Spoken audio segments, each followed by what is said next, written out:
Hi friends, welcome to my channel. ಮಾನವರನ್ನು ಮರೆಯದ ಸಿಂಹದ ನಿಜವಾದ ಕಥೆಯನ್ನು ಕೇಳೋಣ ಬನ್ನಿ. 1960ರ ದಶಕದಲ್ಲಿ ಕೊನೆಯ ಲಂಡನ್ ನಗರದ ಮಧ್ಯದಲ್ಲಿ ಒಂದು ವಿಚಿತ್ರ ಘಟನೆ ನಡೆಯಿತು. ಸಾಮಾನ್ಯವಾಗಿ ಜನರು ನಾಯಿಗಳು, ಬೆಕ್ಕುಗಳು ಅಥವಾ ಪಕ್ಷಿಗಳನ್ನು ಸಾಕುತ್ತಿದ್ದರು. ಆದರೆ ಇಬ್ಬರು ಯುವಕರು ಒಂದು ಸಿಂಹ ಮರಿ ಸಾಕಲು ಆರಂಭಿಸಿದರು. ಆ ಸಿಂಹದ ಹೆಸರು ಕ್ರಿಸ್ಟಿಯಾನ್.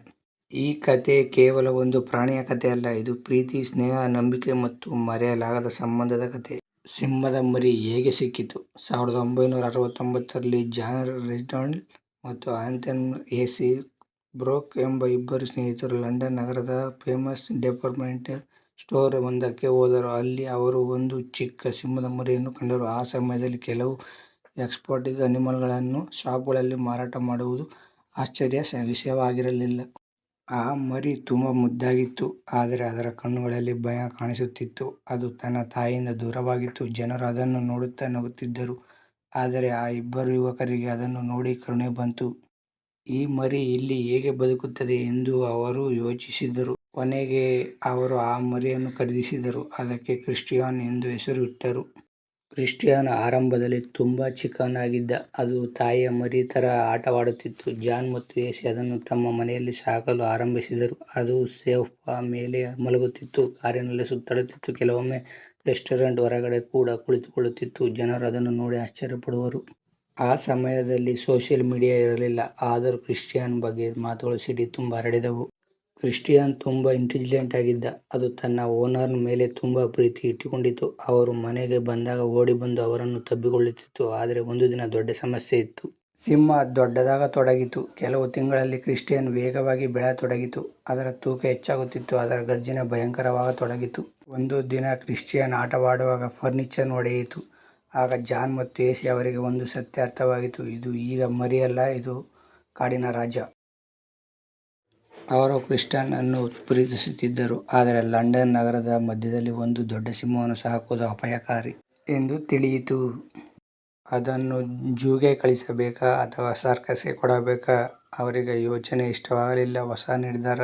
ಜಾನ್ ಮತ್ತು ಎಸಿ ಕ್ರಿಸ್ಟಿಯಾನ್ಗೆ ಒಳ್ಳೆಯ ಜೀವನ ಬೇಕೆಂದು ಬಯಸಿದರು. ಅವರು ಅದನ್ನು ಮತ್ತೆ ಪ್ರಕೃತಿಗೆ ಕಳಿಸಲು ನಿರ್ಧರಿಸಿದರು. ಆದರೆ ಅದು ಸುಲಭವಾಗಿರಲಿಲ್ಲ. ಒಂದು ಸಿಂಹ ಕಾಡಿನಲ್ಲಿ ಬದುಕಲು, ಬೇಟೆಯಾಡಲು ಕಲಿಯಬೇಕು, ತನ್ನ ಟೆರಿಟರಿ ಕಾಪಾಡಿಕೊಳ್ಳಬೇಕು, ಬೇರೆ ಸಿಂಹಗಳ ಜೊತೆ ಬದುಕಬೇಕು.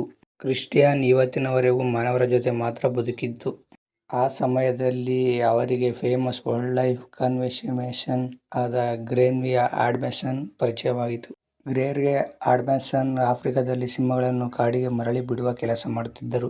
ಅವರು ಕ್ರಿಸ್ಟಿಯಾನ್ ಅನ್ನು ಆಫ್ರಿಕಾಗೆ ಕರೆದುಕೊಂಡು ಹೋಗಲು ಒಪ್ಪಿದರು. ಕ್ರಿಸ್ಟಿಯಾನ್ ಅನ್ನು ಕೀನ್ಯಾ ದೇಶಕ್ಕೆ ಕರೆದೊಯ್ಯಲಾಯಿತು. ಆಫ್ರಿಕಾದ ವಿಶಾಲವಾದ ಕಾಡುಗಳು, ಉದ್ದವಾದ ಹುಲ್ಲುಗಳು ಮತ್ತು ಬಿಸಿ ಗಾಳಿ. ಕ್ರಿಸ್ಟಿಯಾನ್ಗೆ ಇದು ಸಂಪೂರ್ಣ ಹೊಸ ಜಗತ್ತು. ಮೊದಲ ಕೆಲವು ದಿನ ಅದು ರಾತ್ರಿ ಕಾಡಿನ ಧ್ವನಿಗಳನ್ನು ಕೇಳಿ ಹೆದರುತ್ತಿತ್ತು. ಆದರೆ ಗ್ರೆಗೋರಿ ಆಡಮ್ಸನ್ ತುಂಬಾ ಸಹನೆ ಇಟ್ಟುಕೊಂಡರು. ಅವರು ಕ್ರಿಸ್ಟಿಯಾನ್ಗೆ ನಿಧಾನವಾಗಿ ಹಂಟಿಂಗ್ ಕಲಿಸಿದರು. ಹೇಗೆ ಓಡಬೇಕು, ಹೇಗೆ ಬೇಟೆಯಾಡಬೇಕು, ಹೇಗೆ ಸರ್ವೈವಲ್ ಮಾಡಬೇಕು ಎಂದು ಕಲಿಸಿದರು. ಕೆಲವು ತಿಂಗಳುಗಳ ನಂತರ ಕ್ರಿಸ್ಟಿಯಾನ್ ಕಾಡಿನ ಜೀವನಕ್ಕೆ ಹೊಂದಿಕೊಳ್ಳತೊಡಗಿತು. ಕಾಲ ಕಳೆಯುತ್ತಾ ಕ್ರಿಸ್ಟಿಯಾನ್ ಕಾಡಿನ ಸಿಂಹವಾಗಿ ಬದಲಾಗತೊಡಗಿತು. ಅದು ಇತರ ಸಿಂಹಗಳ ಜೊತೆ ಬೆರೆಯತೊಡಗಿತು, ತನ್ನ ಟೆರಿಟರಿ ಹೊಂದಿತು. ಈಗ ಜಾನ್ ಮತ್ತು ಎಸಿ ದೂರದಲ್ಲಿದ್ದರು. ಅವರು ಕ್ರಿಸ್ಟಿಯಾನ್ ಅನ್ನು ಮಿಸ್ ಮಾಡುತ್ತಿದ್ದರು, ಆದರೆ ಅದಕ್ಕೆ ಸ್ವಾತಂತ್ರ್ಯ ಸಿಕ್ಕಿತು ಎಂದು ಸಂತೋಷ ಇತ್ತು. 1 ವರ್ಷ, 2 ವರ್ಷ ಕಳೆಯಿತು. ಈಗ ಕ್ರಿಸ್ಟಿಯಾನ್ ಅವರನ್ನು ಮರೆತಿರಬಹುದು. ಒಂದು ದಿನ ಜಾನ್ ಮತ್ತು ಎಸಿ ಮತ್ತೆ ಆಫ್ರಿಕಾಗೆ ಹೋಗಲು ನಿರ್ಧರಿಸಿದರು. ಅವರಿಗೆ ಒಂದು ಪ್ರಶ್ನೆ ಕಾಡುತ್ತಿತ್ತು, ಕ್ರಿಸ್ಟಿಯಾನ್ ಇನ್ನೂ ನಮ್ಮನ್ನು ನೆನಪಿಟ್ಟುಕೊಂಡಿದ್ದಾನಾ ಅಂತ. ಅವರು ಗ್ರೆಗೋರಿ ಆಡಮ್ಸನ್ ಅವರನ್ನು ಭೇಟಿಯಾದರು. ಗ್ರೆಗೋರಿ ಆಡಮ್ಸನ್ ಹೇಳಿದರು, ಕ್ರಿಸ್ಟಿಯಾನ್ ಈಗ ಸಂಪೂರ್ಣ ಕಾಡಿನ ಸಿಂಹವಾಗಿದೆ. ಅದು ಡೇಂಜರಸ್ ಆಗಿರಬಹುದು. ಆದರೂ ಅವರು ಹೋಗಲು ತೀರ್ಮಾನಿಸಿದರು. ಜಗತ್ತೇ ಮರೆಯದ ಕ್ಷಣ ಇವಾಗ ಹೇಳೋದು. ಒಂದು ಸಂಜೆ ಅವರು ಜೀಪ್ನಲ್ಲಿ ಕಾಡಿನೊಳಗೆ ಹೋದರು. ದೂರದಲ್ಲಿ ಒಂದು ಸಿಂಹ ಕಾಣಿಸಿತು. ಅದು ಕ್ರಿಸ್ಟಿಯಾನ್. ಈಗ ಅದು ಬಲಿಷ್ಠ ಸಿಂಹವಾಗಿತ್ತು. ಅದರ ಮೇನ್ ತುಂಬಾ ದೊಡ್ಡದಾಗಿತ್ತು. ಕಣ್ಣುಗಳಲ್ಲಿ ಕಾಡಿನ ಶಕ್ತಿ ಕಾಣುತ್ತಿತ್ತು. ಜಾನ್ ಮತ್ತು ಎಸಿ ನರ್ವಸ್ ಆದರು. ಅವರು ನಿಧಾನವಾಗಿ ಅದರ ಹೆಸರನ್ನು ಕೂಗಿದರು. ಕ್ರಿಸ್ಟಿಯಾನ್ ಅಂತ ಕೂಗಿದರು. ಮೊದಲು ಸಿಂಹ ನಿಂತು ನೋಡಿತು. ಕೆಲವು ಕ್ಷಣಗಳ ಮೌನ. ಆಮೇಲೆ ಅದ್ಭುತವಾದ ನಡೆಯಿತು. ಕ್ರಿಸ್ಟಿಯಾನ್ ಓಡತೊಡಗಿತು. ಅದು ನೇರವಾಗಿ ಅವರ ಕಡೆಗೆ ಬಂತು. ಅವರಿಗೆ ಭಯವಾಗುತ್ತಿತ್ತು. ಆದರೆ ಮುಂದಿನ ಕ್ಷಣದಲ್ಲಿ ಕ್ರಿಸ್ಟಿಯನ್ ಇಬ್ಬರ ಮೇಲೂ ಹಾರಿ ಬಿದ್ದು ಅವರನ್ನು ಅಪ್ಪಿಕೊಂಡಿತು. ಅದು ಸಂತೋಷದಿಂದ ಘರ್ಜಿಸುತ್ತಿತ್ತು, ತನ್ನ ತಲೆಯನ್ನು ಅವರ ಮೇಲೆ ಒರೆಸುತ್ತಿತ್ತು. ಆ ಕ್ಷಣವನ್ನು ಕ್ಯಾಮೆರಾದಲ್ಲಿ ಕ್ಯಾಪ್ಚರ್ ಮಾಡಲಾಯಿತು. ಈ ವಿಡಿಯೋ ನಂತರ ಜಗತ್ತಿನಾದ್ಯಂತ ವೈರಲ್ ಆಗಿತ್ತು. ಯಾಕೆ ಈ ಕತೆ ಫೇಮಸ್ ಆಯಿತು? ಜನರು ಈ ಕತೆಯನ್ನು ನೋಡಿ ಎಮೋಷನಲ್ ಆದರು. ಒಂದು ಕಾಡು ಸಿಂಹ 2 ವರ್ಷಗಳ ನಂತರವೂ ತನ್ನ ಸ್ನೇಹಿತರನ್ನು ಮರೆಯಲಿಲ್ಲ. ಇದು ಕೇವಲ ಟ್ರೈನಿಂಗ್ ಅಲ್ಲ, ಇದು ನಿಜವಾದ ಬಾಂಡ್. ಜನರು ಅರ್ಥ ಮಾಡಿಕೊಂಡರು, ಪ್ರಾಣಿಗಳಿಗೂ ಭಾವನೆಗಳಿವೆ, ಅವು ಪ್ರೀತಿ ಅರಿಯುತ್ತದೆ, ಅವು ಸ್ನೇಹ ಮರೆಯುವುದಿಲ್ಲ. ಕ್ರಿಸ್ಟಿಯನ್ ನಂತರ ಸಂಪೂರ್ಣ ಕಾಡಿನ ಜೀವನ ನಡೆಸಿತು. ಅದು ಸ್ವತಂತ್ರವಾಗಿ ಬದುಕಿತು, ತನ್ನ ಪ್ರೇಡ್ ನಿರ್ಮಿಸಿತು ಎಂದು ಹೇಳಲಾಗುತ್ತದೆ. ಜಾನ್ ಮತ್ತು ಎಸಿ ತಮ್ಮ ಜೀವನಪೂರ್ತಿ ಕ್ರಿಸ್ಟಿಯನ್ ಬಗ್ಗೆ ಮಾತನಾಡುತ್ತಿದ್ದರು. ಅವರ ಫ್ರೆಂಡ್ಶಿಪ್ ಸ್ಟೋರಿ ಅನೇಕ ಡಾಕ್ಯುಮೆಂಟರಿ, ಬುಕ್ಸ್ ಮತ್ತು ವಿಡಿಯೋಗಳಲ್ಲಿ ಕಾಣಿಸಿಕೊಂಡಿತು. ಈ ಕಥೆಯಿಂದ ಕಲಿಯಬೇಕಾದದ್ದು: ಕ್ರಿಸ್ಟಿಯನ್ ಕಥೆ ನಮಗೆ ದೊಡ್ಡ ಪಾಠ ಕೊಡುತ್ತದೆ. ಪ್ರಾಣಿಗಳು ಕೇವಲ ಅನಿಮಲ್ಸ್ ಅಲ್ಲ, ಅವುಗಳಿಗೂ ಫೀಲಿಂಗ್ಸ್ ಇವೆ. ಪ್ರೀತಿ ಎಂದಿಗೂ ವ್ಯರ್ಥವಾಗುವುದಿಲ್ಲ. ನೀವು ಕೊಟ್ಟ ಪ್ರೀತಿಯನ್ನು ಒಂದು ಪ್ರಾಣಿ ಜೀವನ ಪೂರ್ತಿ ನೆನಪಿಡಬಹುದು. ಆ ಪ್ರಾಣಿಗೆ ಸ್ವಾತಂತ್ರ್ಯ ಮುಖ್ಯ.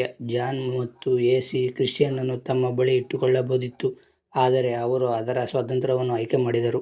ನಿಜವಾದ ಸ್ನೇಹಕ್ಕೆ ಭಾಷೆ ಬೇಕಾಗಿಲ್ಲ. ಮಾನವರು ಮತ್ತು ಸಿಂಹ ಇಬ್ಬರೂ ಬೇರೆ ಇರಬಹುದು, ಆದರೆ ಸ್ನೇಹ ಸಾಧ್ಯವಾಯಿತು.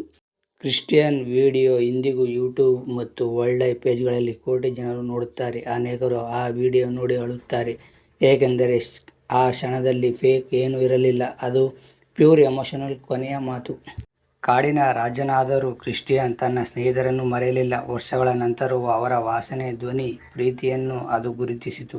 ಇದು ಜಗತ್ತಿಗೆ ಸತ್ಯ ತೋರಿಸಿತು: ನಿಜವಾದ ಸಂಬಂಧಕ್ಕೆ ಮಾತು ಬೇಕಾಗಿಲ್ಲ, ಹೃದಯ ಸಾಕು. ವಿಡಿಯೋ ಇಷ್ಟ ಆದರೆ ಲೈಕ್ ಮಾಡಿ, ಶೇರ್ ಮಾಡಿ. ನೆಕ್ಸ್ಟ್ ವಿಡಿಯೋದಲ್ಲಿ ಸಿಗೋಣ. ಬಾಯ್ ಬಾಯ್.